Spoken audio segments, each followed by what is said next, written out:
day 2 or 3 of the World Cup round of 32, and we already have 3 more teams that are gonna go home after this round. Let's go ahead and talk about it. And I don't want to make things that long because last video was 25 minutes long. So let's jump into it. Ivory Coast versus Norway. My takeaways. Ivory Coast played, well, had the ball most of the times.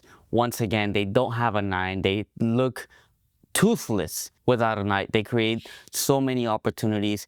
They have so many chances to go up front, and they simply cannot finish. They simply cannot pass in the final third area. And it showed. A team that honestly should have beaten this Norway side ends up going out, even though Amad Diallo scored an absolute banger. Diomande actually did have a pretty poor game. Nicolas Pepe was carrying the side, honestly. It was pretty disappointing to say the least. But I mean, it's a Norway side that we're gonna talk about right now, that they have the best striker in the world, potentially the best striker or finisher the history of football has ever seen. And if you give him one opportunity, like the ones that Bony have, the ones that Diomande had, the ones that Nicolas Pepe had, if you give him, Haaland, one opportunity, he is going to take that up. And that's exactly what happened in this game. And like I said, although Ivory Coast had most of the ball, had most of the opportunities, the best opportunities came from this Norwegian side. And one key player for this was Martin Odegaard. I talked about in my previous video that Norway, I needed to see more from Nusa, needed to see more from Odegaard, the supporting cast of Haaland, because Haaland, yes, he's absolutely incredible, but he can't do it alone against every single team. And Ivory Coast was one of these teams. And sure enough, Nusa stepped up, was the one that opened the scoreline. Banger of a goal, top bins, beautiful curler. But I mean, in the back, you had a midfield that was really working defensively and offensively this time around, really helping Haaland and Nusa generate those opportunities, those spaces against this compact Ivorian team when it came to defending. And yeah, Martin Odegaard, to me, the man of the match of this game. Of course, Haaland, he's inevitable. Honestly, he is truly inevitable. You give him one opportunity and he's going to finish it. Now, what I would like to see from this Norwegian side would be to see if Sorloth and Haaland can start both at like in a 4-4-2 formation and play Askarov on the right mid position. Of course, I think he was the one that gave the assist to Haaland in the first goal, but he looked very lively on that right mid position. I would love to see Nusa at the left mid position. And when Sorloth and Haaland were in split moments on both as strikers, it was very interesting to see both playing off of each other and how much chaos they can cause. Because yeah, Sorloth, he is not as good as Haaland, but he is a tall person. He is a tall individual, and him in the box is a massive threat that could help Haaland alleviate a bit of pressure that the other teammate, the other pair of center backs can put on him. But yeah, Ivory Coast, I think they did a decent World Cup. They were a bit underwhelming against the Norwegian side. They got to find a striker. Bony's just 22 years old. Maybe he comes better. Inter Milan player. Hopefully he becomes better for the next World Cup, the next AFCON. And Norway, this is the performance that I was looking for from these players. They've proved me wrong, and now they're going to be playing Brazil. That's going to be a very good game, and who knows, maybe I put some stock on this Norwegian side, on them getting through a Brazilian side that doesn't look as good as I thought. But yeah, Norway ended up winning 2-1.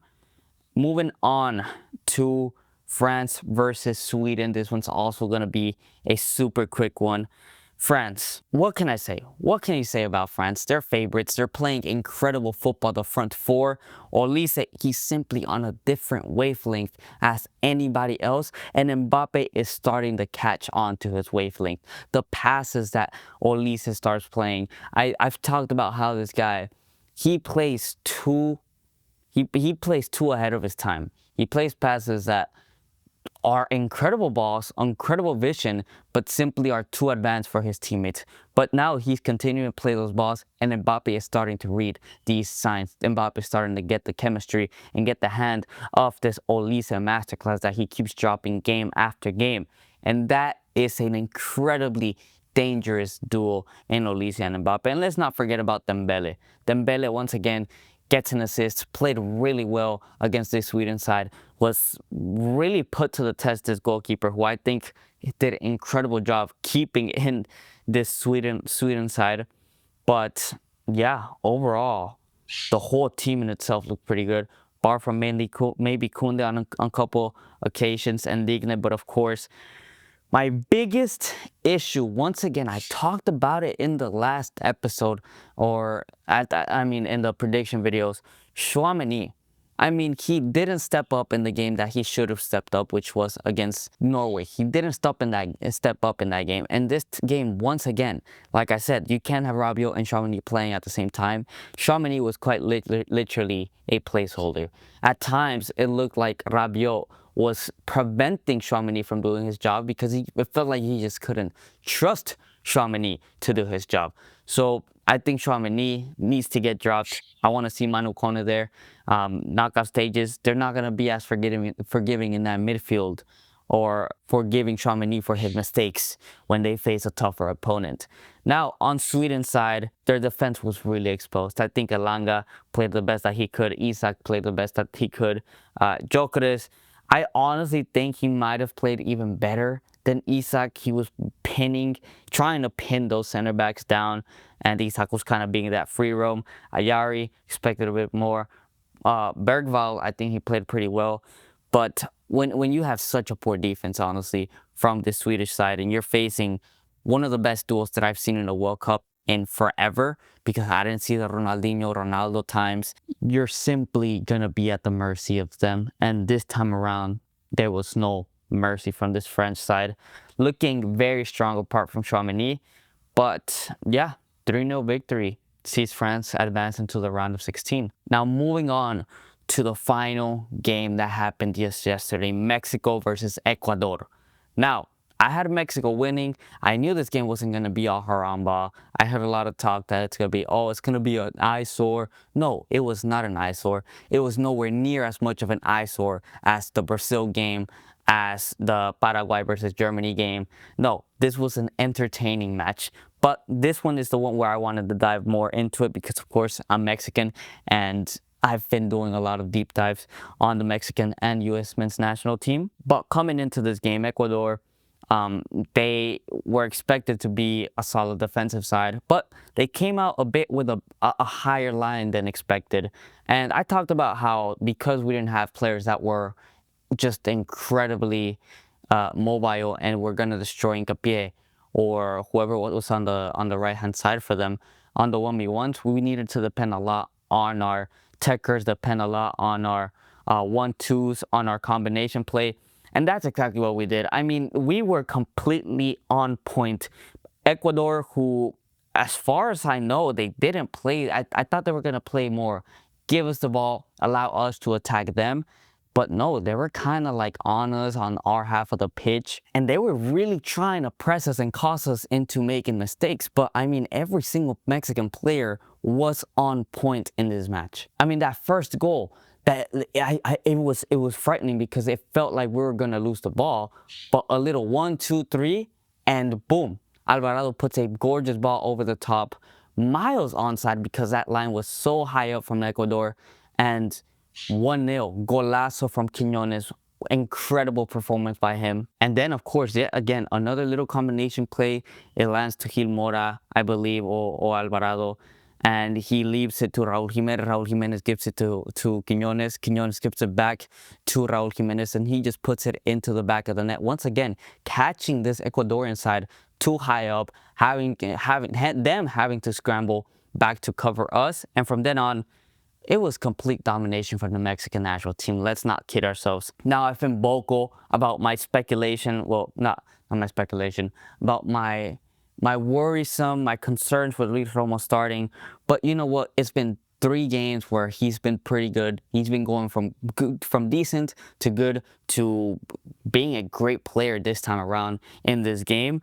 I think you just got to stick with him, and I'm happy with that. I trust El Vasco Aguirre. He's clearly cooking. I mean, look at how we're playing and what we're doing against teams like Ecuador with such a good defense. So no issues there. I was very surprised that he started King Mora, a player who he had not started in the first 2 games, started the last game against Czech Republic.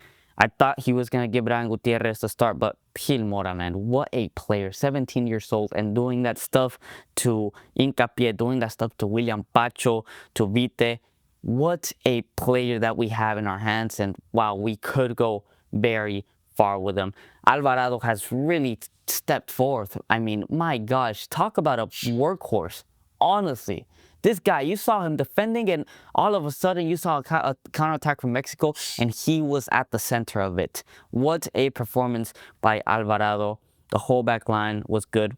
I do have still concerns about Jorge Sanchez. I want Israel Reyes to play because he simply is better. But you know what? He's not doing it bad.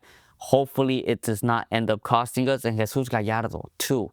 I feel like he had a pretty poor game. And we'll dive into Ecuador because I think Jaboa could have done a lot more against Gallardo because he was not playing well. I would have loved Mateo Chavez to come in, maybe add some more solidity defensive because he, like I said, he didn't have the best game. Tala Rangel, the whole team just out of the park. Eric Lira, wow. And Mexico continues to play this very direct, this very free-flowing, this very tiki-taka type of play style that I'm just going to rewatch this game because it was such a good game. But moving on to Ecuador, this was a dreadful performance from Ecuador. And I think this was the first time that they were able to make it into a knockout round. So the stage was maybe too big. And of course, the altitude, the playing in the Azteca, they were maybe starstruck, something like that. Of course, the whole not letting them sleep. But regardless, you have Moises Caicedo, Pacho, Champions League finalists, Champions League winners in the squad, and they looked completely lost. Ordóñez, Pacho, Hincapié, none of them could win a single header, a single 50-50 against Raúl Jiménez. I could swear that Raúl and even Santi, who came in and looked pretty mid, came into this game and won every single aerial ball against these guys. Caicedo couldn't pass a ball through.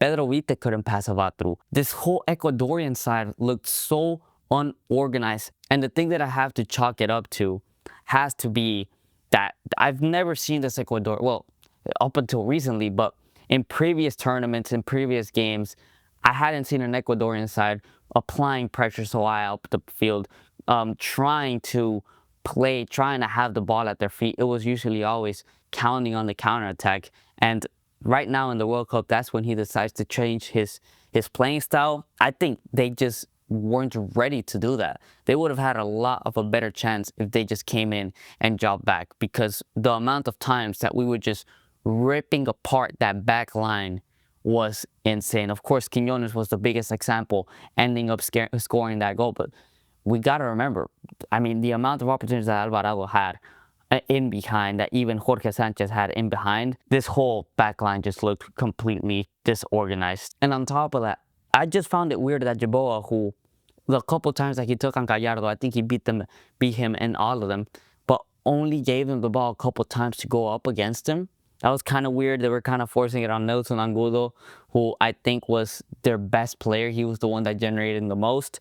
But of course, there was absolutely nobody in the box because, I mean, the work rate that was displayed for Mexico was incredible. Alvarado was just one of the players that was running up and forth.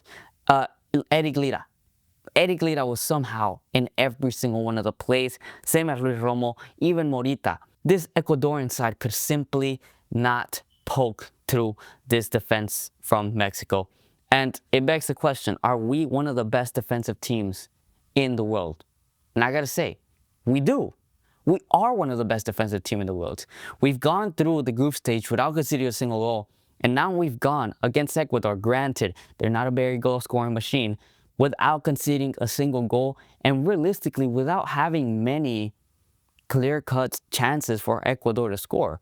Most of their opportunities came from edge of the box shots, outside the box shots, but something like pinpoint blank, I haven't seen that.